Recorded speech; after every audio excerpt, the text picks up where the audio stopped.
हिमाल online TV. विश्वभरिबाट हिमाल online television हेरिरहनुभएका हजुरहरू सम्पूर्णमा हार्दिक नमन गर्दछु। आजको हाम्रो कार्यक्रमको विशेष अतिथि हुनुहुन्छ भरत दाहाल।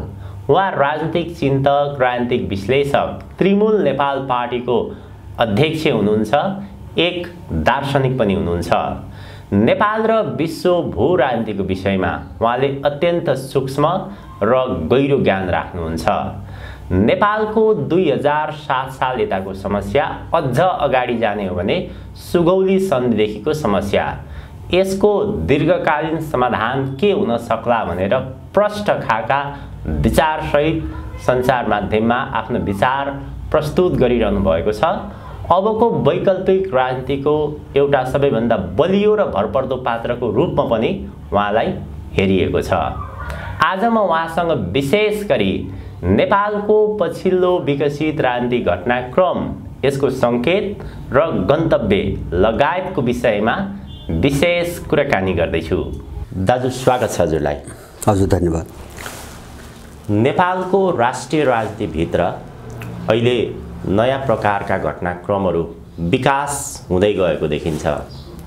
राष्ट्रिय प्रजातन्त्र पार्टी राप्रपाले प्रधानमन्त्री समक्ष 40 बुँदे ज्ञापन पत्र बुझाएको छ। त्यसैगरी कङ्ग्रेसको महासमितिभित्र हिन्दुत्वको कुरा उठान भइरहेको छ। त्यसैगरी एमाले र माओवादी बीच पनि सहकार्यको वार्ता चलिरहेको छ। यो पछिल्लो अहिले देखा परेका घटनाक्रमहरूका दृश्यहरू के हुन्, यसका सङ्केतहरू के हुन्, नेपालको राजनीति कुन बाटोतर्फ अगाडि बढिरहेको देखिन्छ? यो मलाई दुईटा चिज यसमा बुझ्नुपर्छ भन्ने लाग्छ। एउटा, जो अहिले जति पनि बाहिरी देखा परिरहेछन् पछिल्लो समयमा, यिनीहरू यथास्थितिबाट बाहिर निस्कन सक्ने सम्भावना पनि छैन। पहिलो कुरा, यथास्थितिकै भित्रका यिनी पात्रहरू परे बाहिर निस्किने त्यो सोच पनि छैन, विचार पनि छैन, यिनको चाहिँ तपाईँको सामर्थ्य पनि छैन। एउटा कुरा। अर्को, यसको दोस्रो पाटो के हो भन्छ भने संसार नै अहिले ठुलो गन्जागोलमा छ। एउटा दुईटा युगको बीच लडाइँ टक्राउ सुरु भएको छ। नयाँ युग र पुराना युगको बीचमा चाहिँ एउटा सम्झौताहीन लडाइँ सुरु भएको छ। नेपालमा पनि त्यही हो, विश्वमा पनि त्यही हो। अब यो टक्राउका बीचमा जसरी उनीहरू कमजोर हुँदै गएका छन्, अथवा अहिलेसम्म जो सत्ता पक्ष थिए, उनीहरूले आफ्नो अस्तित्व जीवित राख्नुको निम्ति कसरी अगाडि जाने भन्ने चाहिँ तपाईँको मेसो पाइरहेको छैनन्। र यिनीहरू चाहिँ एउटा विरोधाभासपूर्ण अथवा चाहिँ तपाईँको कस्तो देखिन्छ भने चाहिँ यिनको प्रयास, जस्तो मन्त्री बदल्ने, गठबन्धन बदल्ने, समीकरण बदल्ने, ज्ञापन पत्र दिने, हैन, अब जे कुरा बोल्या छ, जे चिजको विरोध गरिरहेछ त्यसैसँग चाहिँ तपाईँको माग राखिरहेछ, एउटा अन्यलताको बाटोमा यिनीहरूतिर अगाडि बढिरहेछन्। यो सङ्केत के हो भन्छ भने यो यिनीहरूको पूर्ण पतनको सङ्केत हो। भने एउटा चाहिँ अब नयाँ ढङ्गले यिनी अपडेट हुन सक्ने सम्भावना पनि छैन, र परिस्थिति जसरी विकास भइरहेछ त्यसबाट यिनीहरू बस्ने चाहिँ सम्भावना पनि छैन। बिस्तारै बिस्तारै यिनीहरू समाप्तै हुने हुन्। यो चक्रव्यूहभित्र अहिले फँस्या छन्। जस्तो तपाईँले राप्रपाको कुरो उठाउनु भयो। अब 40 बुँदे माग पेश गरेको छ। अब उसको एजेन्डा छ राज संस्था, हिन्दू राज्य संहिताको खारिजी लगायतका केही मुद्दाहरू छन्। मागपत्र बुझाइएको छ प्रचण्डलाई, हैन, उनीहरू त्यो मागबाट हल हुन्छ भन्नेमा छन्। यिनी एजेन्डाहरू मागबाट हल हुन्छ भन्नेमा छन् उनीहरू। र दोस्रो, त्यहाँ अचम्मको कुरा एउटा के छ भन्छ भने उनीहरूको त्यो मागपत्रको भाषामा नवीन सहमति भन्ने छ, हैन। यिनैसँग जो देश लुटेरा हुन्, जो भाडाका चाहिँ तपाईँको गिरोहहरू हुन्, यिनैसँग नवीन सहमति गर्ने कुरा छ उनको त्यो मागपत्रमा। र त्योभन्दा पनि अनौठो कुरा के छ भन्छ भने केही संशोधनसहित 72 सालको संविधानलाई स्वीकार गर्न सकिन्छ। त्यसमा भागा राम्रा कुराहरू भन्ने छ त्यहाँ शब्द। राम्रा कुराहरूलाई स्वीकार गर्न सकिन्छ भन्दाखेरि हामी के बोलिरहेछौँ उनीहरूले बुझिरहेको छैनन्, हैन। हामी के बोलिरहेछौँ, हाम्रो दिशा के हो, हाम्रो बाटो के हो, गन्तव्य के हो भन्ने उनीहरू आफै पनि बुझिरहेको छैनन्। किन बुझिरहेको छैनन् भने मैले भने नि, एउटा यथास्थितिबाट बाहिर निस्किने उनको चिन्तन पनि छैन, त्यो स्कुलिङ पनि छैन। त्यति मात्र हैन, मलाई लाग्छ सत्ता राजनीतिभित्र चाहिँ पसिसकेका मान्छेहरू यो अन्तर्राष्ट्रिय शक्ति साम्राज्यवादी शक्तिको नेक्ससबाट उनी मुक्त पनि छैनन् हैन। तर उनलाई अस्तित्व रक्षाको निम्ति आफ्नो पहिचान देखाउनु पर्ने व्यवस्था पनि छ हैन। यो विरोधाभासबाट उनीहरू अहिले गुज्रिरहेछन्। अब एउटा चाहिँ जस्तो कहावत भन्छ नि, जस्तो मान्छे जब अकर्मण्य हुन्छ अथवा दिग्भ्रमित जब मान्छे हुन्छ, दिशाविहीन जब भन्छ नि, उसको विनाश चाहिँ त्यहीबाट सुरु हुन्छ, उसको पतन त्यहीबाट सुरु हुन्छ। राप्रपाको मैले लक्षण त्यही देख्छु, उनको घोर अवसरवादी हैन, घोर अवसरवादी र सारत अर्को कोणबाट मलाई के लाग्छ भन्छ भने जस्तो यो ध्रुवीकरण अहिले जसरी हुन खोजिरहेछ नि नेपालमा हैन, जस्तो नयाँ बहस सुरु भएको छन् अहिले नेपालमा पनि फाटफुट सुरु भएका छन्, विश्वमा त धेरै चाहिँ अगाडि बढिसकेको छ बहस। अब यो बहस एउटा नयाँ खालको न्यारेटिभहरू कथनहरू जो चाहिँ अगाडि बढ्न खोजिरहेछन्, विकास हुन खोजिरहेछन्, त्यसलाई रोक्ने एउटा प्रपञ्च पनि हो, ध्रुवीकरणलाई रोक्ने एउटा प्रपञ्च पनि हो यो हैन। जस्तो आम रूपमा राप्रपाले आफूलाई कसरी प्रस्तुत गर्छ भन्दाखेरि दलहरूभन्दा फरक हैन। तर मलाई लाग्छ राप्रपा दलहरू यिनी दलहरूभन्दा फरक त कहीँ पनि होइन, केहीमा पनि होइन। दुईटा एजेन्डा भजाइ खानुको निम्ति बोकेर चाहिँ तपाईँको त्यो फरक पनि हुँदैन। जस्तो उसको नारामा लेखेको छ राष्ट्रियता, प्रजातन्त्र, उदारवाद। उदारवाद यही व्यवस्था, यही प्रणाली, मूल सिद्धान्त त्यही उदारवादी सिद्धान्त हो।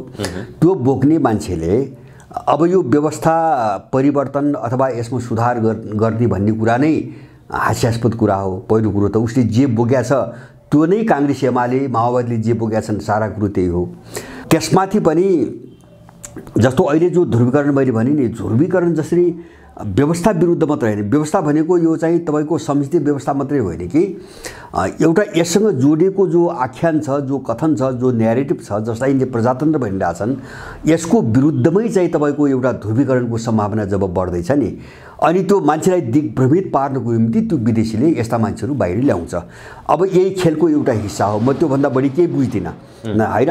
नत्र पनि यही लुटेरा, यही अपराधी, यही देशद्रोही जमातसँग नवीन सहमति भने के हो, यिनीसँग हुने सहमति भनेको के हो, गर्ने सहमति भने त मिलेर जाउँ भने हो, त्यो मिलेर खाउँ मिलेर जाउँ भन्ने हो।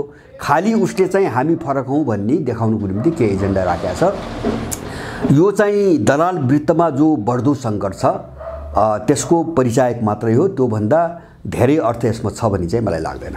नेपाली कङ्ग्रेसको चाहिँ के हो? नेपाली कङ्ग्रेसको महासमितिभित्र विशेष गरी नेपाल हिन्दू राष्ट्र बनाउनुपर्छ, नेपालको संविधानमा हिन्दू राष्ट्र लेख्नुपर्छ भनेर जो छलफल भइरहेको छ, कतिपय बौद्धिक वर्ग मानिसहरूले चाहिँ देशको आजको अवस्था, जनतामा जुन प्रकारको निराशा, यसलाई रोक्नको लागि अथवा जो हिन्दुत्वको कुरा जनताबाट उठान भइरहेको छ, अहिलेको आन्दोलनलाई, घटनाक्रमलाई, जनताको दिमागलाई डाइभर्ट गर्नको निमित्त कङ्ग्रेसले यो कोणबाट उठाइरहेको छ। कतिपयले त्यसो भन्छन्, कतिपयले हिन्दुत्वको कुरा ठिक छ भन्छ। कङ्ग्रेसको चाहिँ के हो? होइन, काङ्ग्रेसको तपाईँले जे भन्नुभयो ठ्याक्कै त्यही हो। जस्तो काङ्ग्रेसको के हो भन्छ भने, जस्तो अहिले नेपालको भू राजनीतिमा एउटा कुरा त उनीहरूसँग अस्तित्व रक्षाको कुरो जोडिया छ हैन। जस्तो यस्तै एजेन्डाहरूमा यिनले जो गरे नि पहिले, जस्तो संविधान जारी गर्नुमा अगाडि जो सुझाव मागेका थिए, सुझाव झन्डै यिनकै भनाइअनुसार 79% सुझाव त यिनले संविधान जे लेखे त्यो कुराको विरुद्धमा गएको सुझाव हो, तर यिनले जबरजस्ती अर्को कुरा लेखे। त्यसपछि जे लेखे त्यो र चाहिँ यहाँका मान्छेहरू नेपालीहरूको चाहिँ तपाईँको सोचाइ बुझाइ अथवा इच्छा आकाङ्क्षामा एउटा ठुलो टक्रावको स्थिति आयो, यिनको स्खलन हुँदै गयो। त्यसकारणले त्यो अस्तित्व रक्षा कसरी गर्ने र त्यो चाहिँ भोट ब्याङ्क कसरी बचाउने भने एउटा उनको छटपटी छ। योभन्दा पनि महत्त्वपूर्ण कुरो के हो भन्छ भने, मैले अघि नै राप्रपाको हकमा भने नि, हिन्दू राज्य पनि तपाईँको यो ध्रुवीकरणलाई डाइभर्ट गर्ने एउटा कोसिस हो। मैले भने नि, ध्रुवीकरण यो व्यवस्थाको पक्षमा बिल्कुलै छैन, त्यसरी गइरहेछ होइन। यो संसदीय प्रजातन्त्र नै चाहिँ नेपालको निम्ति काम लाग्दैन भन्ने कुरो साबित भइसकेको छ। ध्रुवीकरण त्यो ढङ्गले बढिरहेछ। यसलाई रोक्नुको निम्ति जस्तो एक दुईवटा एजेन्डामा मान्छेलाई चाहिँ बराल्ने र विभाजित गर्ने खेलमा उनीहरू लागेका छन्। त्यो पनि विदेशी मिसनकै एउटा हिस्सा हो हैन। जस्तो चाहिँ मूलभूत समस्याबाट मान्छेलाई चाहिँ तपाईँको विषयान्तर गरिदिएपछि, मान्छेलाई भट्काइदिइसकेपछि त उनको राज्यको मूल संरचना त जोगिने भयो हैन। अब मूल संरचना जोगिन्छ भने अब त्यो रूपमा बाहिर बोक्रामा जे लेख्यो भने त्यसले केही फरक पार्दैन। हिन्दू लेखुन् कि तपाईँको भोलि चाहिँ भनौँ पनि यही व्यवस्था यही प्रणाली यथावतै राख्ने हो भने तपाईँको राजै आए पनि त्यसको काम छैन, हिन्दू लेखे पनि काम छैन, संहिता खारिज गरे पनि काम छैन। त्यो त विश्वका अरू देशमा पनि देखिरहेछौँ नि त, नेपाल मात्र होइन, अन्त पनि हामीले देखिरहेछौँ। त्यस कारणले गर्दाखेरि सबैको जोड जस्तो विश्वव्यापी रूपमा जुन सङ्कट अहिले यो नवोदारवादी भन्ने कित्तामा जुन सङ्कट विश्वव्यापी रूपमा आइरहेको छ, यसबाट जोगिने हतियारभन्दा यिनी बढी केही पनि होइनन्। र यिनको कुरो जोडिएको भनेको अस्तित्व रक्षाको प्रश्न मात्रै हो। यिनको आफ्नो समस्या भनेको अस्तित्व रक्षाको प्रश्न हो। त्यो एउटा एजेन्डालाई भजाइ खाने बस उनको कुरो त्यति मात्रै हो। काङ्ग्रेसभित्रको त्यो हिन्दूको एजेन्डाले पनि त्योभन्दा बढी अर्थ लाग्दैन। बढी उनीहरूको चाहिँ त्यो भोटसँग सम्बन्धित छ, अस्तित्वसँग सम्बन्धित छ हो। यिनको कोणबाट त्यो अस्तित्वसँग जोडिएको हो। र त्यो समग्र चाहिँ जो रणनीति हो, जो विदेशी रणनीति हो, त्यो कोणबाट हेर्ने हो। त्यो व्यवस्था बचाउने प्रपञ्च हो होइन। जस्तो बिचबिचमा ल्याउँछ नि यिनीहरूले, अहिले पनि एउटा छलफल चर्काइरहन्छन्, प्रत्यक्ष निर्वाचित कार्यकारी कि अप्रत्यक्ष निर्वाचित संसदबाट भन्ने जो बहस आउँछ नि, त्यो बहस भने व्यवस्थाको बहस नगर्ने होइन, यो प्रणालीको विषयमा बहस नगर्ने। बहस कहाँ गर्ने त भन्दाखेरि शासन चाहिँ प्रत्यक्ष निर्वाचितले गर्ने कि संसदबाट निर्वाचितले गर्ने भनेपछि त्यो मान्छेलाई दिग्भ्रमित पार्ने र विभाजित गर्ने खेल हो। त्यही खेलको एउटा हिस्सा चाहिँ काङ्ग्रेसको हिन्दू राज्यको एजेन्डा हो। नेपालको राजनीतिमा कहिले कङ्ग्रेस कम्युनिस्ट मिल्छन्, विशेष गरी कहिले कङ्ग्रेस माओवादी, कहिले एमाले माओवादी, यसरी मिलेको देखिन्छ। अहिले पनि माओवादी र एमालेको छलफल चलिरहेको छ। यो नेपालको राजनीतिभित्र दलहरू बीच जुन मिलन र बिछोड हुन्छ, त्यो उनीहरूको सत्ता राजनीति स्वार्थसँग बढी केन्द्रित हुन्छ कि विश्वको भू राजनीति जो व्यवस्था जोगाउनको लागि बाह्य शक्तिको प्रभावले यो प्रकारको दृश्यहरू यहाँ देखा पर्छन् भनेर हजुरले जो भनिरहनु भएको छ, बढी त्यसको चाहिने प्रभाव विदेशी शक्तिहरू हो कि उनीहरूको आन्तरिक सत्ता स्वार्थ हो त्यो भित्र? यस्तो छ, जस्तो मूल रणनीति बाहिरकै चाहिँ रणनीति हो, विदेशी शक्तिकै रणनीति हो, यिनको केही पनि हो। जस्तो यिनीहरूसँग आफ्नो विवेकले कुनै नीति बनाउने, रणनीतिक चाहिँ तपाईँको योजना अगाडि बढाउने यिनीसँग त्यो हैसियत पनि छैन, औकात पनि छैन। खालि के हो भन्छ भने उनको रणनीतिभित्र काम गर्दाखेरि यिनले आफ्नो अस्तित्व र स्वार्थलाई चाहिँ कहाँनिर संरक्षित गर्ने भन्ने कुरो त यिनीहरूले सोच्न सक्ने भए होइन। तर यिनको जो हुन्छ नि गठबन्धन बन्ने अथवा चाहिँ तपाईँको त्यो फुट्ने सरकार समीकरण कहिले कोहीसँग हुने, अब यो सबै बाहिरको रणनीतिमा। जस्तो अहिले यो पछिल्लो कालमा काङ्ग्रेसभित्र एउटा जबरजस्त, सायद मलाई लाग्छ त्यो रोक्न अब गाह्रो छ, काङ्ग्रेसलाई गाह्रो छ होइन। जस्तो माओवादीसँगको गठबन्धनबाट बिस्तारै उनीहरू अलग हुने बाटोमा छन्, यद्यपि देउबा पक्षको त्यो मत छैन। र अहिले अमेरिकन खेमाको त्यहाँ रणनीति के देखिन्छ भन्छ भने अहिले जो गगन थापाको पहलमा प्रयासमा होइन, गठबन्धन जस्तो चुनावमा पनि कसैसँग गठबन्धन नगर्ने र माओवादी सङ्घको सरकारबाट पनि अलग गिने भन्ने चाहिँ जुन गइरहेछ, अब यो प्रस्तावमा अमेरिकनहरूको दबाब निकै ठुलो परिरहेको मैले देख्छु। र जस्तो अब त्यो छलफलमा पनि यिनीहरूले रोक्न सकिरहेका छैनन्। र त्यो खेल कहाँ छ भन्छ भने एउटा चाहिँ अमेरिकनहरूले चाहेको अथवा चाहेको भनेको उनको रणनीति अनुसार चाहिँ पूर्ण रूपमा काम गर्ने एउटा त्यो समीकरण उनले यहाँको भू राजनीतिमा खोजिरहेछन्। जो काम अहिलेको गठबन्धनबाट उनले गर्न सकिरहेका छन् एउटा कुरा, त्यसको निम्ति के गर्नु पर्यो भन्छ भने एउटा नयाँ समीकरण बनाउनुको निम्ति पनि प्रयास थाल्नु पर्यो। र दोस्रो चाहिँ जस्तो देउबालाई प्रधानमन्त्री बन्नबाट रोक्ने कुरा पनि छ त्यहाँ होइन। जस्तो प्रचण्डपछि देउबालाई प्रधानमन्त्री बन्ने जो एउटा सहमति, आन्तरिक सहमति भएको छ उनको भन्छन् उनीहरू होइन, अथवा चुनाव भए पनि नभए पनि तपाईँको देउबा नै प्रधानमन्त्री हुने भन्ने जो गर्छ, यसलाई जसले पनि रोक्ने।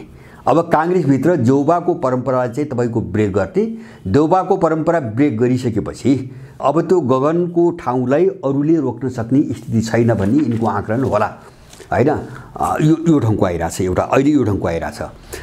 अब अर्को एउटा खेल के देखिन्छ, जस्तो हिजो आजका समाचार हेर्दाखेरि फेरि चाहिँ एमाले र माओवादी अथवा चाहिँ कथित वामपन्थीहरूको बिचमा एउटा सरकार बनाउने, काङ्ग्रेसको छोड्नुपर्छ भन्ने चाहिँ यो लबी चाहिँ एमाले र माओवादीमा जबरजस्त छ अहिले होइन। अब त्यहाँ पहल पनि भइरहेछ र पुष्पकमलको पोजिसन हेर्दाखेरि बाहिर नभने पनि भित्र सायद उनी त्यो ढङ्गले अगाडि बढिरहेका छन्। अहिले ओली र प्रचण्डको जो नियमित भेटघाट भइरहेको छ, छलफल भइरहेको छ, यसले पनि अब काङ्ग्रेस भने गगन पक्षको जो मुभ देखिन्छ नि हैन।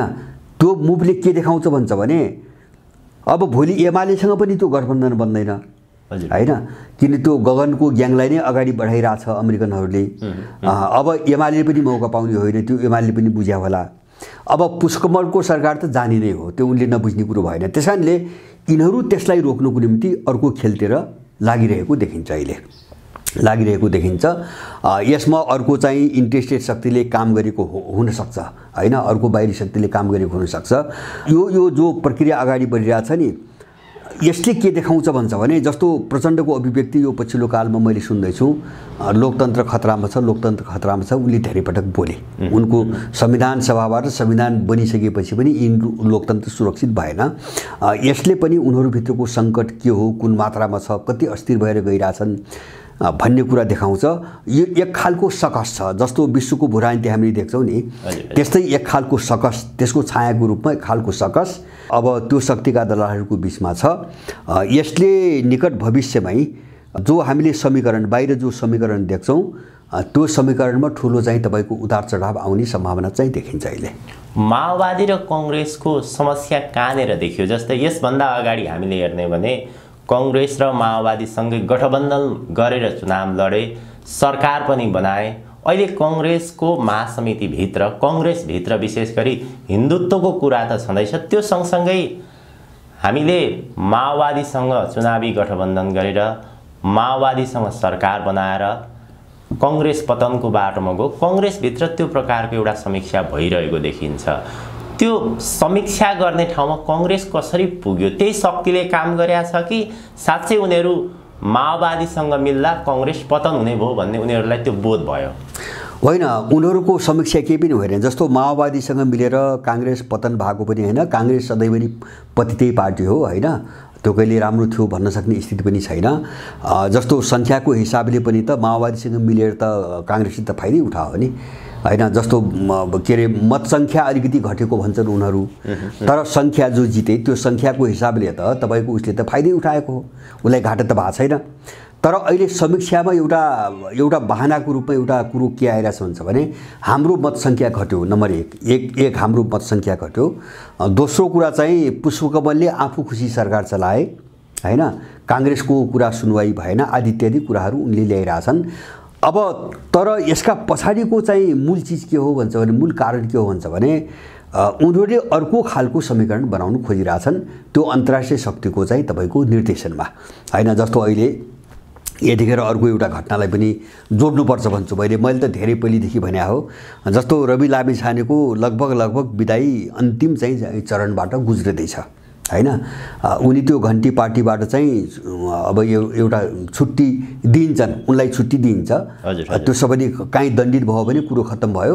अब त्यसपछि अब त्यो पार्टी कहिले नेतृत्व गर्ने भनेर उनको उम्मेदवार तयार छ हैन, उनको उम्मेदवार तयार छ। अब यो सबै उनले हेरिरहेछन्। जस्तो काङ्ग्रेसभित्र जो किचुलो आयो नि, जस्तो रवि लामिछानेको मुद्दा हैन, अब त्यो कसरी टुङ्गिन्छ, त्यसपछि त्यो घन्टी पार्टीको चाहिँ तपाईँको स्थिति के हुन्छ, अब त्यो सबै चिज आकलन गरिकन जस्तो यही बिचमा के भइरहेछ भन्छ भने सिके राउत खालका मान्छेहरू प्रचण्ड सरकारको विरुद्धमा अलिकति बोल्न प्रयास गरिरहेका छन् हैन, अलिकति आलोचना जस्तो देखिन थालेका छन्। त एउटा ब्याकग्राउन्ड बनाउने कोसिस भइरहेछ यहाँ। त्यो ब्याकग्राउन्ड के हो भन्छ भने भोलि त्यस्तो स्थिति आयो भने त्यो अमेरिकनहरूले चाहेको अथवा उनको ग्रिपका मान्छेहरूको बिचमा एउटा समीकरण बनोस्, बाँकीलाई समर्थन गर्नको निम्ति उनीहरूले चाहिँ दबाब दिएर धम्काएर, किन सबैले अपराध गरिरहेका छन्, सबै चाहिँ विभिन्न अपराधमा फँसेका छन्, भ्रष्टाचारमा फँसेका छन्, कसैलाई सिधाइदिने धम्की दिएपछि समर्थन गर्न बाध्य हुन्छ।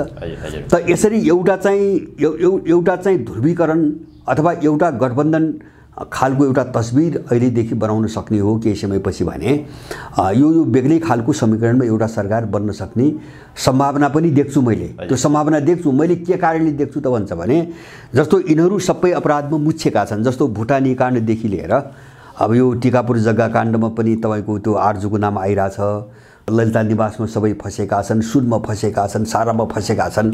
त्यसकारणले यिनीहरू चाहिँ निर्णायक ढङ्गले दबाब आयो, धम्की आयो भने यिनीहरू यताउति गर्न सक्ने हालतमा पनि देख्दैन। सायद यस्तै कमजोरीहरू सबै हिसाब किताब गरिकन एक खालको शक्तिहरूको त्यो प्रयास भइरहेको छ।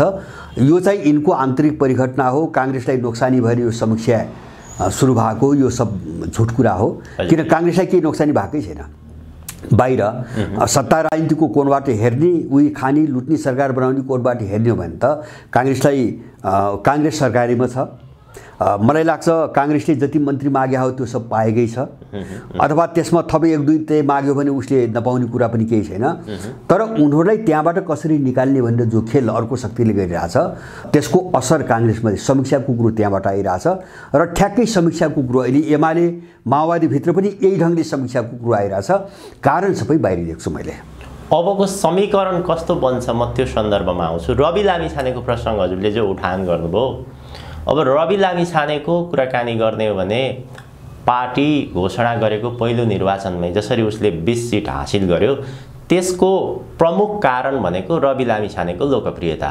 रवि लामिछानेलाई राष्ट्रिय स्वतन्त्र पार्टीबाट विदाई गरिँदैछ भनेर जो हजुरले भन्नुभयो, रवि लामिछानेलाई राजनीतिबाटै पार्टीबाटै किन विदा गर्नुपर्ने, के कारण? रवि लामिछानेको लोकप्रियता त कायम छ, किन विदा गर्नुपर्ने उसलाई? होइन, त्यो कसैले जसले प्रयोग गर्यो उसले चाहिँ कसको लोकप्रियता के छ त्यो कुरा हेर्दैन, उसले आफ्नो रणनीति हेर्छ। जस्तो रविको हकमा एउटा सबैले ध्यान दिनुपर्ने कुरा के हो भन्छ भने रविको नामबाट एउटा मास बटुल्ने रणनीति थियो, भिड मात्रै जम्मा गर्ने र त्यो भिडलाई एउटा सङ्गठनको आकारमा ढाल्ने मात्रै योजना थियो हैन। त्यसको निम्ति रवि जरुरी थियो मैले बुझेको। त्यसैको नतिजा के हो भन्छ भने जस्तो रवि लामिछानेले पार्टी दर्ता गर्ने बेला उनको विरुद्धमा उजुरी परेको निर्वाचन आयोगमा पार्टी दर्ता गर्न दिँदैन, हुँदैन, यसको नागरिकता छैन भनेर उजुरी परेको छ। त्यो निर्वाचन आयोगलाई हेर्न दिइएन। त्यो विदेशी शक्तिले उनका कर्मचारीहरूलाई रोक्यो, यो केस नहेर भनी रोक्यो। अनि निर्वाचन आयोगले पुलिसमा त्यो केस फ्याल्यो हैन। अब पुलिसलाई पनि उसको मालिकले रोक्यो हैन, त्यो चाहिँ केस अगाडि नबढाउन पेन्डिङमा राख्न उसले रोक्यो। पार्टी दर्ता भयो, चुनाव भयो हैन, किन त्यहाँ त मास बटुल्ने कुरा छ, रणनीति मास बटुल्ने कुरा छ त्यहाँ हैन। त्यो रविलाई अगाडि सारिकन भिड बटुल्ने कुरा छ, ध्रुवीकरणतिर जानुपर्ने छ। त्यसकारणले अब त्यसपछि मन्त्री खाँदासम्म पनि यो केस चल्यो। एउटा भिड त जम्मा भयो नि, एउटा भिड जम्मा भयो, सङ्गठन बन्यो। अब बिस्तारै आकार लिँदै गयो, बाहिरबाट मान्छेहरू प्रवेश गरे, जस्तो सोनिम वाग्ले टाइपका मान्छेहरू प्रवेश गरे हैन। त्योभन्दा अगाडि पनि अब यो काङ्ग्रेसबाट धेरै मान्छेहरू त्यहाँ गएका छन् र एउटा चाहिँ राजनीतिक रङ भएका मान्छेहरूको एउटा ग्रिप तयार पारिसकेपछि तपाईँ हामीलाई थाहा छ नागरिकताको चाहिँ तपाईँको मुद्दामा रवि लामिछानेलाई हराइदिसकेपछि राजीनामा गर्नु पर्यो। अब एउटा विरोधाभास देखियो। विरोधाभास भनेर अब उनको नामबाट एउटा भिड चाहिँ जम्मा भइसकेको छ, पार्टीको आकार लिइसकेको छ हैन। त्यसपछि रविभन्दा भरपर्दो मान्छे हेर्छ नि त, त्यो खेल खेल्ने त रविभन्दा भरपर्दो मान्छे हुन्छ। जस्तो कोही मान्छे प्रयोग मात्रै गरिएका हुन्छन्, कोही मान्छे उनको मिसनका सहयोगीहरू हुन्छन् हैन, कोही मान्छे उनको ठ्याक्कै चाहिँ तपाईँको कर्मचारीको रूपमा काम गरिरहेको हुन्छ। उसले त्यो क्याटेगोरी हेर्छ, को मान्छे बढी भरपर्दो हो। प्रयोग सबै भागा छन्, सबै उनका मान्छे हुन्, तर क्याटेगोरिकली हेर्दाखेरि को मान्छे भरपर्दो हो, को रणनीतिक मान्छे हो, को कार्यनीतिक मान्छे हो, को तत्काल उपयोग गर्ने मान्छे हो, त्यो त उनले हेरेका हुन्छन्। त्यसपछि उनी जस्तो मन्त्री उनको गयो, मन्त्री गइसकेपछि एउटा बिडमा अचम्मको कुरो के छ भन्छ भने नागरिकताको मुद्दा टुङ्गिसकेपछि पासपोर्टको मुद्दा अहिलेसम्म टुङ्गिएको छैन। पासपोर्टको मुद्दा पेन्डिङमा छ, अड्काएर राखेको छ। अब त्यो कुन बेला फैसला गर्ने त्यो आदेश आएपछि हुन्छ त्यो हैन। जस्तो नागरिकता नेपाली थिएन भनिसकेपछि पासपोर्ट त त्यसै पनि चाहिँ गैर कानुनी भयो नि, तर त्यो फैसला किन हुँदैन भनेपछि त्यो चाहिँ फैसला गर्ने समय आएको छैन। जो ध्रुवीकरण मैले भने नि यसले त एउटा आकार त लिनु पर्यो। जस्तो काङ्ग्रेस कुन दिशामा जान्छ, मलाई विश्वास छ काङ्ग्रेस गगन थापाले राखेको प्रस्तावमा हैन काङ्ग्रेस गयो, अथवा भोलि चुनाव कसैसँग नमिलेर गर्ने र सरकारबाट बाहिरिने भन्ने कोर्समा जाने बित्तिकै रविको फैसला हुन्छ। त्यसपछि पुग्यो हैन, एउटा दिशा त लियो नि त्यसले। अब ध्रुवीकरण अर्को गर्ने दिशा त समात्यो उसले। अब त्यसपछि जस्तो त्यसमाथि अहिले सहकारीका सारा केसहरू आए, यिनी कसलाई थाहा थिएन, पहिले पासपोर्ट थाहा थिएन कि, सहकारी थाहा थिएन कि, नागरिकता थाहा थिएन कि, सबै थाहा थियो। मैले भने नि अब एक चरण रविको काम थियो, प्रयोग गरे होइन, प्रयोग जतिसम्म गर्न आवश्यक थियो त्यति प्रयोग गरे। अब रविको काम छैन। अब रविको प्रयोजन सक्यो त्यसको समाप्त भयो। मैले बुझेँ त्यही हो। किन अब उनलाई मिसनको मान्छे चाहिएको छ क्या। जस्तो पार्टी बनिसकेपछि अब अमेरिकनहरूलाई उनको मिसनको मान्छे चाहियो। त्यो मिसनको उसको त्यो मिसनमा रविले काम गर्न सक्दैन, धेरै कोणबाट सक्दैन हैन। जस्तो राजनीतिक सोच एउटा चिन्तनको कोणबाट पनि सक्दैन होला। उनको नेटवर्कभित्र को कति भित्रसम्म बस्या छ राखेका छन् त्यो कोणबाट पनि नसक्ने होला हैन। जस्तो कतिपय चिजहरू विवादास्पद कुराहरू आउँछन् नि, अब यिनी चिजहरू सधैँभरि उठ्ने कुराहरू भए त्यो कोणबाट पनि नहुने होला।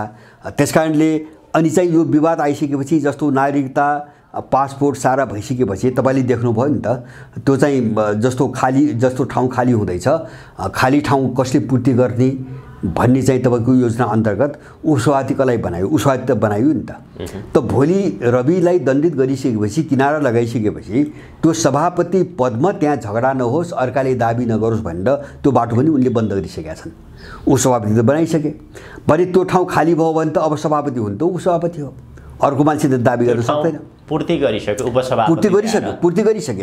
यो सबै एउटा योजनामा चाहिँ चरणबद्ध रूपमा काम गरिरहेछन्। मलाई विश्वास छ तपाईँको अब रविको केस चाहिँ मैले भने नि काङ्ग्रेसको यो जो बैठक छ, जो अहिले छलफल चलिरहेछ नि, यसले कुन दिशा लिन्छ त्यो अनुसार पासपोर्टको टुङ्गो पनि लाग्छ, सहकारीका केसहरू पनि अगाडि बढ्छन्। रविलाई कुनै न कुनै रूपमा उन्मुक्ति दिन्छ कि ऊ कानुनी दायरामै होइन दण्डितै गर्छ। कहाँ उन्मुक्ति दिनु? तपाईँको उन्मुक्ति दिइसकेपछि अनि त्यो पद कसरी खाली हुन्छ? त्यहाँ सभापति पद कसरी खाली हुन्छ? त्यो त दण्डित त गर्नु पर्यो। उन्मुक्ति कसरी हुने? ल सहकारी त के हो, म डिटेलमा जान चाहन्न कसको कसको संलग्नता छ, तर पासपोर्ट त नक्कली हो नि त, गैरकानुनी हो नि त। जस्तो नागरिकता छैन थिएन भनी निर्णय गरिसकेपछि अनि पासपोर्ट वैधानिक हुन्छ? त्यही गैरकानुनी नागरिकता, नक्कली नागरिकताबाट लिएको पासपोर्ट चाहिँ वैधानिक हुन्छ? माने दण्डित त त्यहाँ त हुने भयो नि जसरी पनि। भनेपछि ऊ राजनीतिमा कतै पनि ठाउँ नरहने हिसाबले उनलाई त्यहाँबाट पाखा लगाइन्छ। बिल्कुल हुन्नै त्यही हो। अब त्यो उनीहरूले कसरी बुझेका छन्, किन प्रयोग भए, उनका आफ्ना समस्या हुन्, उनका महत्त्वाकांक्षा घमण्ड के थिए हैन, अथवा चाहिँ विदेशीले धाप मारेपछि के नभइन्छ भने यहाँका एउटा दलाल चिन्तन बोक्ने मान्छेहरूको त्यो न छ। एउटा विदेशी आएर के भनिदियो, कान फुक्दियो भने ओहो म त कत्रो ठुलो भइहालेँ हैन, म त के नहुन्छ भन्ने सोच त छ। त्यो सबै चिजले यसलाई शिकार बनाएको छ। यसको नतिजा अब यिनीहरूले देख्छन्। अब जो नयाँ समीकरण कुनै न कुनै रूपमा बन्छ भनेर हजुरले चाहिँ सङ्केत गर्नुभयो, जसरी राष्ट्रिय प्रजातन्त्र पार्टी राप्रपाले माओवादीकै शैलीमा 40 बुँदे प्रस्ताव प्रधानमन्त्री समक्ष पेश गरेको छ, काङ्ग्रेसले हिन्दुत्वको कुरा उठान गरिरहेको छ, विभिन्न पार्टीहरू बीच एकअर्का बीच छलफल पनि चलिरहेको छ, प्रत्यक्ष कार्यकारी प्रत्यक्ष निर्वाचित प्रधानमन्त्री यावत विषयवस्तुहरू भित्र धेरै छन्। अबको नयाँ समीकरण कस्तो खालको समीकरण, कसको नेतृत्वमा बढी बन्ने सम्भावना देखिन्छ? अब अहिले हेर्नुहोस्, तपाईँको जस्तो अब यो भूराजनीतिक कोणबाट हेर्दाखेरि मैले के देख्छु भन्छ भने अहिले इन्डियन र अमेरिकनहरूको अब एउटा अलिकति द्वन्द्व प्रतिस्पर्धा अलिकति नाङ्गो र खुरा रूपमा अगाडि बढेको देखिँदैछ।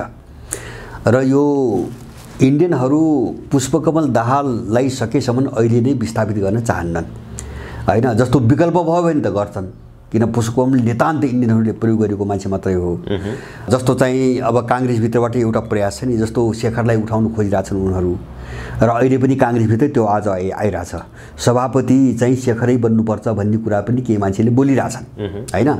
अर्कोतिर त्यसलाई कुनै पनि हालतमा रोक्ने चाहिँ तपाईँको कसरतमा गगन थापाहरू छन् हैन। त्यो टक्राउबाट प्रष्ट रूपमा देखिन्छ। र अहिले जस्तो अब यो समीकरण जस्तो काङ्ग्रेसभित्र काङ्ग्रेसको स्थिति के हुन्छ, अथवा त्यहाँ पार्टी नेतृत्व भोलि कसको हातमा जाने सम्भावना बढ्छ, यो परिदृश्य स्पष्ट नभइकन इन्डियनहरूले मलाई लाग्छ गगनको नेतृत्वको कुनै पनि चिज चाहिँ इन्डियनहरू अहिले चाहन्नन्। दुईजनाको जुन नाम तपाईँले लिनुभयो, गगन थापा र डाक्टर शेखर कोइराला। शेखर कोइराला चाहिँ इन्डिया निकट छन्, गगन चाहिँ अमेरिकन निकट हो। उनले प्रयोग गरेका छन्। अब के निकट भने यिनी सबैका निकट हैन। अब खेल्न पाएपछि यिनी सबैको निकट हुन्। तर अहिले पछिल्लो कालमा यो चाहिँ कोइराला खलक चाहिँ इन्डियनहरूसँग बढी नजिक देखिन्छ र इन्डियन देखिन्छ, र इन्डियनहरूले यो हिन्दूको नाममा उनीहरूलाई प्रयोग गर्न खोजेको छ। जस्तो यो कोइराला खलकबाट यो पहिलेदेखि आएको कुरा हो यो हैन, जसले चाहिँ धर्मनिरपेक्षता लादे उनीहरूबाटै यो कुरा आएको कुरा हो। र अहिले पनि मलाई लाग्छ त्यो काङ्ग्रेसभित्र जो पहल भइरहेछ अब यिनीहरूको चाहिँ तपाईँको भूमिकाले धेरै ठुलो काम गरेको छ। जस्तो इन्डियनहरू अहिले कमसेकम इन्डियन के चाहन्न भन्छ भने यद्यपि नेपालको भोरा हिन्देमा इन्डो अमेरिकन एउटा संयुक्त मिसन पनि छ हैन, चीन विरोधको नाममा संयुक्त मिसन पनि छ, तर चाहिँ उनको आफ्नो आफ्नो स्वार्थका कुराको कोडबाट कुरो गर्ने हो भने एकले अर्काको वर्चस्व त चाहन्न। अमेरिकनहरू आफ्नै वर्चस्वसम्म खेल खेल्न खोजिरहेछन्, इन्डियनहरूलाई त्यो सह्य हुँदैन। त्यो पनि यस्तो बेला जब दक्षिण एसियामा उनीहरू धेरै ठाउँबाट बढाइरहेका छन्, जस्तो मालदिप्स र ऊ अहिले चाहिँ इन्डिया आउट भन्ने नाराले बङ्गलादेशमा यस्तो रफ्तार लिएको छ, यति जनमत तपाईँको बटुलिरहेको छ नि। अब त्यसको शिकार नेपालभित्र हुने त्रासले उनीहरू चाहिँ अत्यन्तै चाहिँ ग्रसित छन्, अहिले त्रासले ग्रसित भइरहेका। त्यस कारणले अब भोलि अर्को तस्बिर स्पष्ट नहुँदासम्म उनको निम्ति बेटर राम्रो चाहिँ तपाईँको पात्र भनेको पुसु कमलै हो, किन उसले सबै गरिदिन्छ हैन। 10 वर्ष त्यही बसेका हुन् उनीहरू, उनकै सहयोगमा चाहिँ यस्तो वितण्डा मचाएका हुन् हैन, उनकै आश्रयमा बसे, उनकै खाए, सारा चिज छ। उनले यत्रो सभा सम्मेलन गर्ने चाहिँ तपाईँको सहुलियत दिए, छुट दिए, सारा चिज छ र त्यो कारणले पनि काम गराउन उनलाई जति सजिलो हुन्छ त्यो गगनबाट हुँदैन, किन गगन एउटा चाहिँ स्पष्ट लबीमा एउटा मिसनमा चाहिँ तपाईँको सोझिसकेको व्यक्ति हुन् उनी हैन, अमेरिकन मिसनमा सोझिसकेका व्यक्ति हुन्। त्यो इन्डियनहरूले अपेक्षा गरे जस्तो काम उनीबाट हुँदैन, उनी त्यो हेर्छन् हैन। वर्ग एउटै हुन्छ, क्यारेक्टर एउटै हुन्छ, तर इन्ट्रेस्ट कसको प्रतिनिधित्व गर्छ भने त उनी त हेर्छन्। त्यो कोणबाट त्यो टक्राउ चाहिँ अहिले जो ध्रुवीकरण देखा परिरहेछ नि, यिनको आन्तरिक छलफल, यिनी विभिन्न एजेन्डाहरूमा जो बस चलिरहेछ, मैले यहाँ देख्छु। अब यो भित्र चाहिँ मैले एकदमै फाल्तु जोकर जस्तो मैले राप्रपा देख्छु। कस्तो हुन्छ भने त्यो नक्कली मान्छेहरूलाई त्यो चाहिँ आफ्नो त्यो नक्कली अनुहार जोगाउने नाममा यस्तो हास्यास्पद रूपमा प्रस्तुत हुन्छ नि मान्छेहरू। मैले भने नि 40 जोकरको भूमिका भनेको त जहाँ पनि फिट हुने, जहाँ पनि फिट हुने, त्यसको कुनै रङै नहुने हैन, त्यो के हो भन्न पनि नसकिने, त्यसको कुनै रङ पनि नहुने हैन। 40 बुधे मैले भने नि माग त्यस्ता छन्। अनि चाहिँ नवीन सहमति भन्छ यिनैसँग नवीन सहमति, जसले चाहिँ उसले माग गरेका एजेन्डाहरूको विरुद्धमा जसले चाहिँ यत्रो निर्णय गरिरहेको छ नि, यिनीसँग नवीन सहमति भन्छ। त्यो सहमति यिनीसँग कसरी हो त्यो आफै पनि बुझ्दैन, तर गर्नुपर्ने बाध्यता छ, किन उसलाई अलग देखाउनु पर्ने पनि बाध्यता छ हैन। अब जहाँ बसिया छ त्यहाँबाट निस्कने स्कुलिङ पनि छैन, मानसिकता पनि छैन, विचार पनि छैन। त्यसकारणले एकदमै हास्यास्पद जोकर जस्तो अहिले जो ध्रुवीकरण भइरहेछ नि, इन्डियन लबी अथवा चाहिँ तपाईँको अमेरिकन लबी भनौँ न, यो बिचमा पनि बिल्कुल फाल्तु जोकर जस्तो, न यताको न उताको, सबैले प्रयोग गर्न सक्ने, ऊ आफू चाहिँ न यताको न उताको, विकल्प नखोजी नहुने चाहिँ बाध्यतामा पनि यिनीहरू छन्। यसै भन्न सक्ने स्थिति छैन। जस्तो काङ्ग्रेसको पनि त्यही हो, ध्रुवीकरण कतातिर जान्छ, अब त्यसको निचोड के निस्कन्छ त्यो अहिले भन्न सक्ने स्थिति छैन। तर भन्न सकिने स्थिति के हुन्छ भने यिनीहरू अत्यन्तै ठुलो सङ्कटमा छन्। पहिलो कुरा अत्यन्तै ठुलो सङ्कटमा छन्, त्यो सङ्कटको अभिव्यक्ति हो यो। यिनीभित्र जो उतार चढाव आइरहेछ नि, यसो गरे पनि हुन्न, त्यसो गरे पनि हुन्न हैन। अब यहाँ गए पनि हुन्न, त्यहाँ गए पनि हुन्न, समाधान कहीँ पनि निस्किरहेको छैन र निस्कदैन पनि। मैले बुझाएँ हो, समाधान यिनी कसैको निस्कदैन पनि हैन। जस्तो काङ्ग्रेस चाहिँ तपाईँको अमेरिकनले चाहेको चाहिँ ध्रुवीकरणतिर गयो भने पनि मलाई लाग्छ उसले सोचेको सरकारै यहाँ बन्दैन हैन, सरकार त्यो बन्न सम्भव छैन। जस्तो यता कथित वामपन्थीहरूतिर गए भने पनि बाहिर चाहिँ जाँदाखेरि जे तपाईँको देखाइन्छ नि एकता भनेर अथवा मेलमिलाप भनेर, त्यो ढङ्गको यिनको गुज्रिने अवस्था छैन, किन त्यहाँभित्र पनि विदेशीका हरेक लबीहरू खेल्छन्। माने सबै मान्छे समातेका छन्, सबै बिकेका छन्। त्यहीभित्र पनि फेरि फरक फरक शक्ति केन्द्रहरूको स्वार्थको टक्राउ सुरु हुन्छ हैन। वामपन्थीभित्र पनि एउटा अमेरिकन होला, अर्को इन्डियन होला, कोही युरोपियन होला, युरोपियनबाट कोही जर्मनी छ, कोही फ्रेन्च छ, कोही नर्वेजियन छ, कोही के छ हैन। उनका पनि आफ्ना इन्ट्रेस्टहरू त्यहाँ खेल्न सुरु गर्छन्। त्यसकारणले यो सङ्कटबाट यिनले छुट्टी पाउँदैनन्। अन्ततोगत यिनको विनाश हो। विश्वको भू राजनीति र नेपालको यिनको सङ्कट हेर्दाखेरि यिनको पतनै हो, अर्को केही पनि उपाय देख्दिनँ मैले। यसलाई रोक्न सक्ने सम्भावना मैले कतै पनि देख्दिनँ, किनभने विश्वभरिबाट यिनलाई जसले डेमोक्रेसी भन्छ नि, त्यसको पतन नै विश्वको समग्र ट्रेन हो। अहिले यसको पतन नै विश्वको ट्रेन हो र त्यो ट्रेन नेपालमा पनि हो र निष्कर्ष त्यही जान्छ। अलिकति समय लाग्ला, 2 वर्ष 3 वर्ष समय लाग्ला, तर यसको पतन बाहेक यसको अर्को विकल्प चाहिँ मैले देख्दिनँ। अहिलेको सत्ता राजनीतिभित्र त्यो सत्तापक्ष होस्, प्रतिपक्ष होस् अथवा विभिन्न नयाँ दलहरू, यो व्यवस्थाको जगमा बसेर उनीहरू जसरी राजनीति गरिरहेका छन्, खेल खेलिरहेका छन्, एउटा सत्ता राजनीति र यो व्यवस्था जोगाउनको निमित्त उनीहरूको अस्तित्वको लडाई जुन प्रकारको खेल चलिरहेको छ, यसले केही नयाँ समीकरण ल्याउँछ भनेर हजुरले भनिरहनु भएको छ। फेरि अर्कोतर्फ यो व्यवस्थाको विरुद्धमा, यो संविधानको विरुद्धमा जुन प्रकारका शक्तिहरू, ती शक्तिहरूको मुख्य एजेन्डा चाहिँ राष्ट्र संस्था र हिन्दू राष्ट्र देखिन्छ। अब ती व्यवस्था संविधानकै विरुद्धमा बाहिर देखिने शक्तिहरू, ती शक्तिहरू एकीकृत पनि हुँदैनन्। उनीहरूले त्यो एजेन्डा हासिल गर्नको लागि निकै गाह्रो पनि देखिन्छ। व्यवस्था र संविधानको विरुद्धमा बाहिर देखिने शक्तिहरू, यी शक्तिहरू चाहिँ कस्तो शक्ति हुन्, यिनीहरू कहाँ पुग्छन्, किन मिल्दैनन्, यो बाहिरको शक्तिहरू चाहिँ कस्तो शक्ति हो? यो अब यो कस्तो शक्ति हो भन्छ भने तपाईँले यो आन्दोलन भन्नुभयो नि। अब आन्दोलन अलिकति व्यापक चाहिँ शब्द भयो। यसभित्र राम्रा भावना पनि छन्, नराम्रा भावना पनि छन्।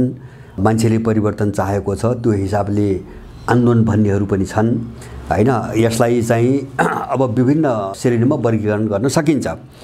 तपाईले अर्को कुरा गर्नुभयो नि, अब जस्तो राजा आऊ देश बचाऊ भन्ने चाहिँ सडकमा सुनिन्छ हैन। एक दुईटा एजेन्डा बोक्ने के मान्छेहरू छन्। यिनी मान्छेहरूको नियति, राप्रपाको नियति हैन, एजेन्डा फरक देखिए पनि मूल नियति चाहिँ कसैको पनि मैले अन्तर देख्दैन। यिनीहरू यसरी फसेका छन् नि, सोचमै, दृष्टिकोणमै, बुझाइमै यसरी फसेका छन् कि सबैको धरातल उही छ, धरातल उही छ हैन।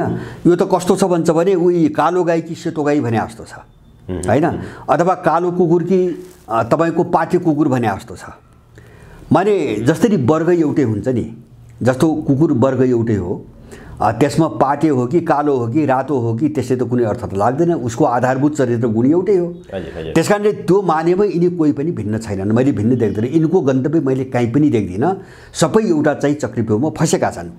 मेरो चाहिँ तपाईँको भनाइ के हो भन्छ भने, जस्तो आन्दोलन भन्नुभयो, आन्दोलन कस्तो चाहेको छ समयले, आन्दोलन कस्तो चाहेको छ भन्छ भने, जस्तो म एउटा उदाहरण दिउँ। जस्तो मान्छेहरू यहाँ भन्छन् प्रजातन्त्रको विकल्प छैन भन्छन् हैन।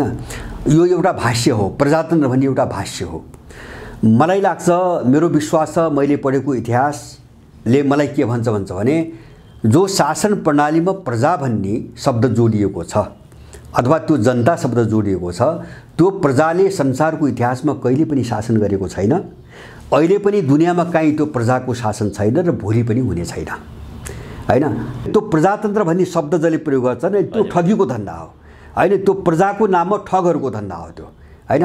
तपाईँ संसारको कुनै पनि एउटा शासन प्रणाली यस्तो देखाउन सक्नुहुन्न जसले त्यो प्रजाले दिए सोचेर भोट दिन्छ त्यो अनुसारको शासन गरेको होस् हैन। शासकको त आफ्नो रणनीति हुन्छ, आफ्नो इन्ट्रेस्ट हुन्छ। त्यसकारणले गर्दाखेरि अब त्यसले त्यो प्रजाको प्रतिनिधित्व कहिले पनि गर्दैन, इतिहासमा पनि भएन, अहिले पनि छैन। त्यसकारणले हामी एउटा नयाँ भाष्यमा जान जरुरी देख्छु मैले। यो प्रजातन्त्र के हो त? हो के त प्रजातन्त्र हैन? प्रजातन्त्र भनेको के हो? त्यो पदावली ठिक हो कि होइन हैन? प्रजातन्त्र भन्ने पदावली जो कोइन गरिएको छ त्यो नै ठिक हो कि होइन? होइन भने के ठिक हो हैन? हामी चाहिँ जस्तो अहिले अरूले जो भाष्य खडा गरे, त्यो भाष्यले तथ्यलाई, यथार्थलाई दबाइदिएको छैन। जो वास्तविक चीज हो, त्यो तथ्य हो, जो सत्य हो, त्यो चीजलाई अहिले प्रचलित भाष्यले दबाएको छ। अब तपाईले भन्नुभयो नि एजेन्डा, जस्तो चाहिँ राजा आऊ देश बचाऊ भन्नेहरू भए, राप्रपा भए अथवा यिनी अरू दलालहरू भए। अब यिनको मैले के देख्छु भन्छ भने, कोही कस्तो मान्छे यहाँ छ भन्छ भने, धेरै जसोको त मन्त्री र प्रधानमन्त्री हुने सपना छ। मैले त्योभन्दा बढी केही पनि देख्दिनँ हैन। अनि दोस्रो किता के छ भन्छ भने, त्यो राजा आयो भने खान पाइन्छ भन्ने छ हैन। राजा आऊ देश बचाऊ भन्नेहरूको म त्यो देख्छु धेरै हैन। अरू केही मतलब छैन। राजा आयो भने, किन अहिले त बाहिर छन् उनीहरू, यो अहिले सत्तामा भएको वर्गले त उनलाई त ठाउँ दिइरहेको छैन। त राजा आयो भने ठाउँ पाइन्छ भन्ने छ हैन। दोस्रो किता त्यस्तो छ। अब तेस्रो कस्तो छ भन्छ भने, त्यो व्यवस्था परिवर्तन भनेको उसले के बुझ्छ, यो दलहरू फाल्ने भन्ने मात्रै बुझ्छ। दलहरू फाले व्यवस्था परिवर्तन भएको, आफू जान पाए व्यवस्था परिवर्तन भयो, मन्त्री हुन पाएपछि। अनि चौथो कस्तो छ भन्छ भने, 12 बुँदे समझदारी पछिको व्यवस्था फालिदिएपछि व्यवस्था परिवर्तन भयो हैन। जस्तो 47 सालमा फर्किने भन्छन् केही मान्छेहरू। हजुर हजुर। त 47 सालको व्यवस्था र अहिलेको व्यवस्थामा अन्तर के? त्यो तीनटा एजेन्डा बाहेक, तीनटा एजेन्डाको कुरा बाहेक हैन, आधारभूत रूपमा त्यो प्रिन्सिपल जो सिद्धान्त हो नि, त्यो व्यवस्थाको सिद्धान्त हैन, त्यसमा अन्तर त केही छैन हैन। यो 62 सालको कोर्स परिवर्तन गरे, व्यवस्था परिवर्तन भयो भन्छ भने यिनीहरू सबै रुमलिएका छन्। यो गलत भाष्य बोकेर, दृष्टिकोण नभएर, चेतना नभएर अथवा सोच नभएर यिनीहरू सबै दिग्भ्रमित छन्। मेरो स्पष्ट बुझाइ के हो भन्छ भने, जस्तो मैले अहिलेको युग हेर्छु, मैले बारम्बार भन्ने गरेको छु, वैश्विक रूपमा ग्लोबल रूपमा हेर्नुभयो भने यो 500 वर्ष यताको पश्चिमा युग र नयाँ उदाउन खोजिरहेको युगका बीचको टक्राव हो। यो युगको लडाइँ हो, अरू केही पनि होइन। त्यो युगको लडाइँले पुरानो एउटा चिज एक्सेप्ट गर्दैन। अब एउटा चिज एक्सेप्ट गर्दैन। जस्तो नेपालमा पनि के हो भन्छ भने युगिन लडाइँ हो, अहिलेको समय युगकै लडाइँ हो। सुगौली सन्धि पछिको नव औपनिवेशिक जो युग हो, यो युग र यसका विरुद्धमा उदाउन खोजिरहेको युगका बीचको लडाइँ हो। यो लडाइँको बीचमा यो सुगौली सन्धिपछि नेपालमा जे लेख्यो नि, यो कुनै पनि चिज अब स्वीकार्य हुँदैन। यहाँ कुनै पनि यिनको भाष्य पनि स्वीकार्य हुँदैन, यिनको थट पनि स्वीकार्य हुँदैन, यिनको व्यवस्था प्रणाली पनि अब स्वीकार्य हुँदैन, यिनका मूल्य मान्यता पनि स्वीकार्य हुँदैनन्। अब हुँदैन भने के? मैले भनेको त्यो हो, हामी अब हाम्रो भाष्यमा जानु पर्यो, हाम्रो सोचमा जानु पर्यो, हाम्रो भाष्यमा जानु पर्यो। मैले भने हाम्रो भाष्यमा जाँदाखेरि मैले बारम्बार उठाउँछु, जस्तो मैले बारम्बार उठाउँछु नि, हाम्रो भाष्यमा कहाँ जाने भन्छ भने हामी राजनीति भन्ने शब्द प्रयोग गर्छौँ। राजनीति भनेको हाम्रो त्यो शब्दको अर्थ राज्य सञ्चालन गर्ने नीति हो हैन। जस्तो राज्य भने के, राज्य सञ्चालन भने के, राज्य सञ्चालन भने के भन्छ भने एउटा राज्यको एउटा जो भूगोल छ, त्यो भूगोलभित्रको जति पनि चिज छ त्यसलाई व्यवस्थापन गर्ने एउटा प्रणाली हो हैन। त्यहाँ जीव छ, त्यहाँ निर्जीव छ, त्यहाँ मान्छे छ, सभ्यता छन्, संस्कृति छन्, आवश्यक स्रोत साधन छन् हैन, प्राकृतिक सम्पदा, सारा चिज छन्। यसमा अलिकति म तपाईलाई आम नेपाली नागरिकहरूले जसरी सतही रूपमा त्यसको बोक्रे रूपमा बुझिरहेका छन् र त्यसलाई मध्यनजर गरेर सत्तापक्ष होस्, प्रतिपक्ष होस् अथवा विकल्पमा आएका शक्तिहरू, अहिले उनीहरूले के भनिरहेका छन् भने नेपालमा परिवर्तन आवश्यक छ, कसैले यो 72 को संविधान फाल्नुपर्छ, संघीयता धर्मनिरपेक्षता फाल्नुपर्छ भनेर भनिरहेका छन्। कसैले प्रत्यक्ष राष्ट्रपति, कसैले प्रत्यक्ष कार्यकारी निर्वाचित प्रधानमन्त्री भनेर भनिरहेका छन्। कसैले चाहिँ अब आजको देशको अवस्था भनेको सबै मिलेर जाने बृहत राष्ट्रिय सहमति भन्ने खालको शब्दहरू पनि त्यहाँ प्रयोग गरेको पाइन्छ। देशको खास गरी मूलभूत समस्या के हो, समाधान कहाँनिर गएर मात्र भेटिन्छ यसको?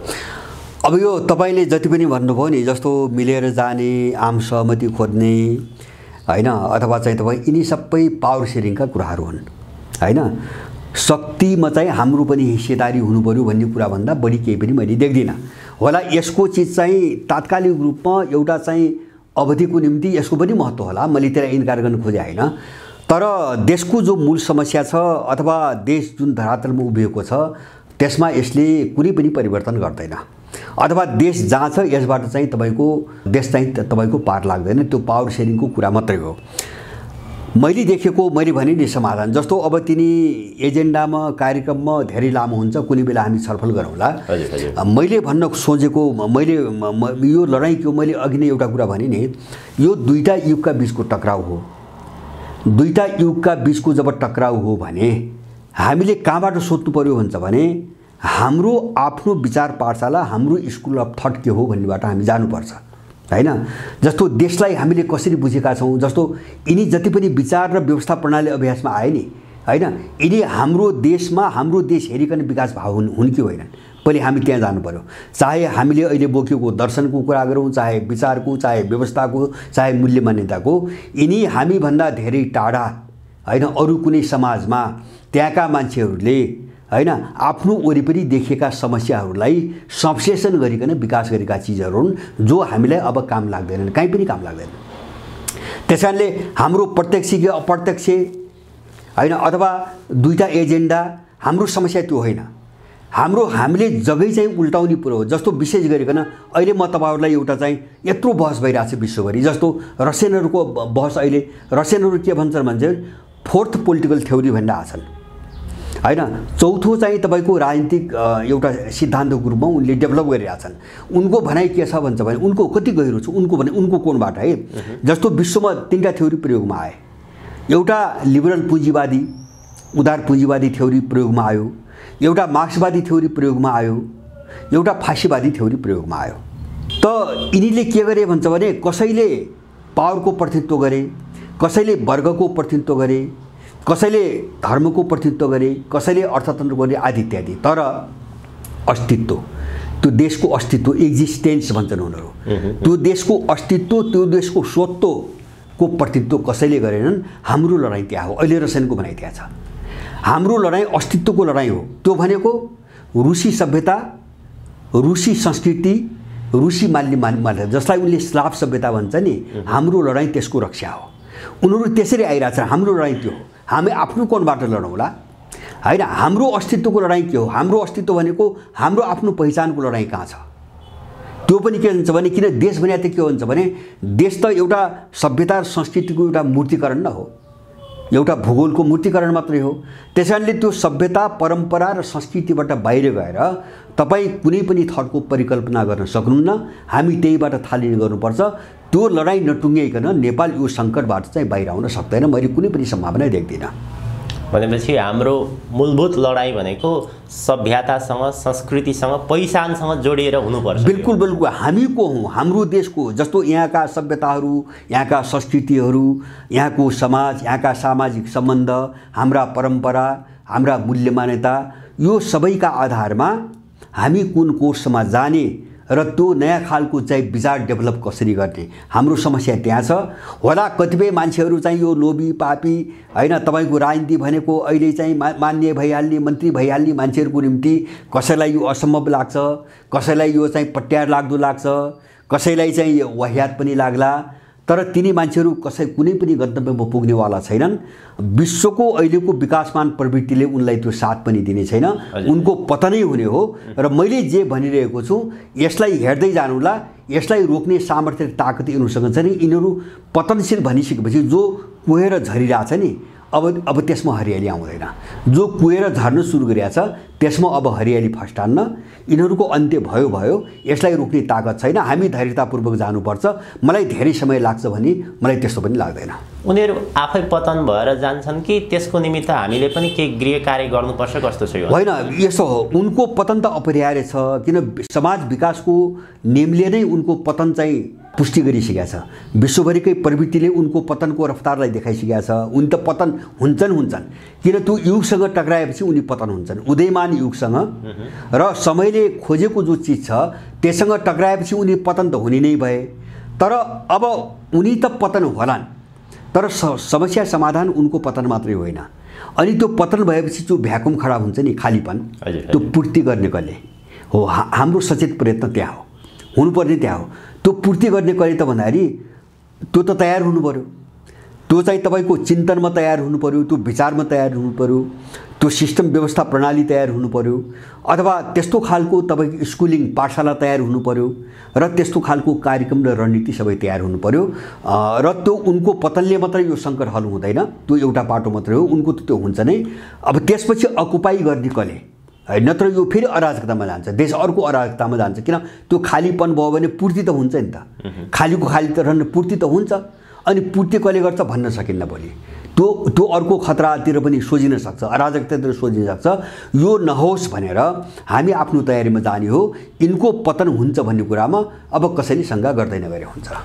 हस्, आजको हजुरको अत्यन्त महत्त्वपूर्ण समय र विचारको लागि धेरै धेरै आभार प्रकट गर्दछु। हजुर, धन्यवाद यहाँलाई।